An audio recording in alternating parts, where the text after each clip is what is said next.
Today we're making delicious chocolate lava cake, as always high in protein and low in calories. Let's get started.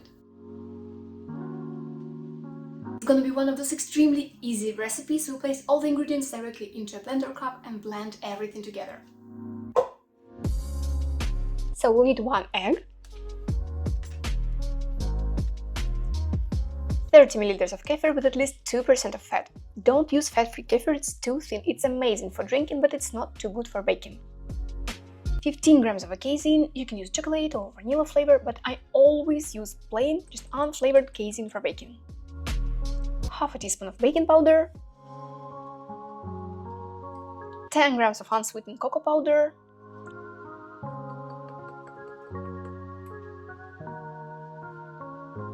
20 grams of your favorite sweetener. I'm using allulose, you can also use erythritol. Links to all the products I'm using will be down below. And 3 grams of coconut oil for the flavor. This is optional, so you can skip it to reduce calories even further, but I absolutely love the combination of chocolate, coconut and berries. It tastes like a tropical vacation for me.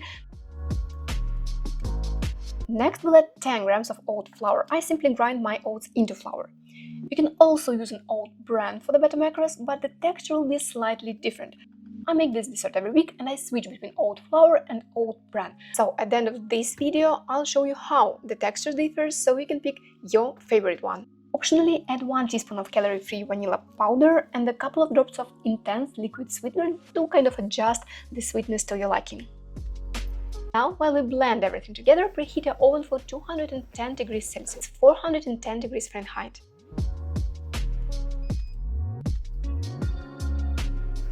Now let's quickly prep the ramekin so the cake won't stick and can easily pop out after baking. If you want to skip this step, just use a timestamp in the description to jump ahead. But I'd appreciate it if you could stick around and help me practice my English with you a little bit. And now it's the time for another one of my English questions. For those of you who doesn't know, who is new to my channel, I'm not only sharing here my low-calorie, high-protein recipes, I'm learning English and I'm trying to improve my vocabulary and my pronunciation. And sometimes when I film in my video recipes, I got stuck with some of the terms which are very specific, that they're cultural. For example, like jam marmalade. You have already helped me a lot with tons of kitchen terms, food terms. I write everything down. I'm listening what's the proper way to pronounce those words. So thank you so much. I wanted to thank all of those people who commented under my cottage cheese hot pockets. You gave me lots of very good, very interesting insights of how to use those terms. So shout out to all of you guys. I do appreciate it. And it also helped my channel to grow because you are commenting, you are showing YouTube that you're kind of interested in me. So thank you. You are not only helping me to grow on YouTube, you're helping me to grow and kind of improve my English. So this time I wanted to ask you for one more thing. So this process of covering your baking dish with thinnest layer of butter and dusting it with some flour to prevent any of your cakes from sticking to the sides. In my Slavic language, in Russian, it is called French skirt. Guys, don't ask. I have no idea why we call it French skirt. Do you have any specific term or phrase maybe for this process of buttering and dusting with flour? Please help me. I asked ChatGPT and it said that it is called frère. It doesn't even, this word doesn't even sound like an English one to me. So is this really the thing? Is this word is really describing this process and I can, safely use it? Now let's frère everything. I don't know, it's just some inner feeling inside of me, inner feeling of the language, just telling me that something is not okay, something is wrong with this AI. So it is always the best option to ask the real people. So let's do all this process and you will tell me what's the real and proper name for it. When your ramekin is fully coated with butter, dust it with the flour and shake it off.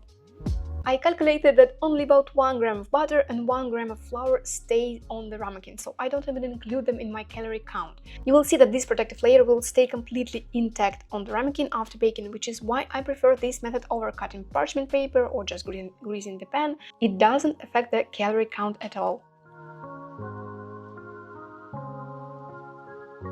Now pour the batter into a ramekin and bake it for 8 to 10 minutes. Baking time may vary for everyone, so after a couple of tries you will find the sweet spot that kind of works for your oven. Alright, 10 minutes are up. Let's see how it turned out.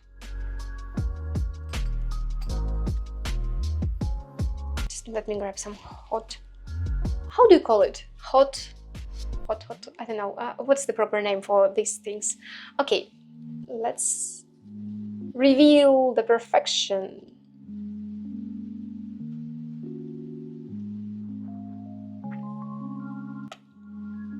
You can see the entire French skirt is still inside our ramekin, and this is the way our cake looks like.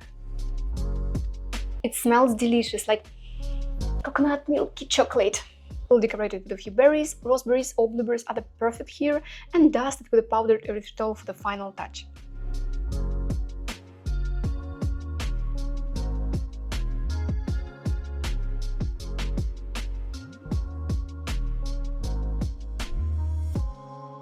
Guys, you know, I'm not a person with a sweet tooth, but this is heavenly!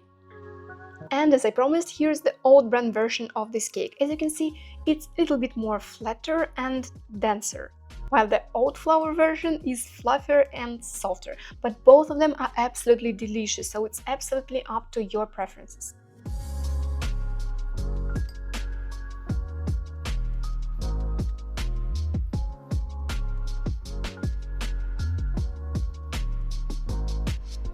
I highly recommend you to try this one. And don't forget to hit the like and subscribe to see more macro-friendly, low-calorie and high-protein recipes. See you!